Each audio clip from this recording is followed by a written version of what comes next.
என்ன செருப்பு பேசுதா? ஒரு வீட்டுல குட்டி மனோஜ்னு ஒரு பையன் இருந்தான். ஒரு நாள் ஸ்கூல் போக ரெடியாகி செருப்பு போட்டான். செருப்பு கீச் கீச்னு சத்தம். மனோஜ் ஃப்ரீஸ் ஆகி, அம்மா செருப்பு என்னோட பேசுதுன்னு சொன்னான். அம்மா, அது பேசலடா, சவுண்டு தான்.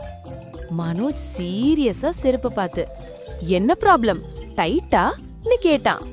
மீண்டும் கீச் கீச்னு சவுண்டு. மனோஜ் டிசிஷன் எடுத்தான். செருப்புக்கு சேர் வச்சு ரெஸ்ட் எடுத்துக்கோன்னு சொன்னான். அப்பா வந்துட்டு கேட்டாரு, ஏன் செருப்பு சேர் மேல இருக்குன்னு. மனோஜ், அது டயர்டா இருக்கு, வாக் பண்ண முடியாததுன்னு. அப்பா சிரிச்சிட்டு செருப்பை எடுத்து பார்த்தாரு. அதுல சிறிய கல் சிக்கி இருந்தது. கல் எடுத்தவுடன் சத்தம் ஸ்டாப். மனோஜ் ஷாக்கா, அம்மா செருப்புக்கு டயர்ட் இல்ல, கல் தான் ப்ராப்ளம். மனோஜ் புரிஞ்சுக்கிட்டான், ப்ராப்ளம் ஸ்மாலா இருந்தாலும் சவுண்ட் பெருசா இருக்கும்னு.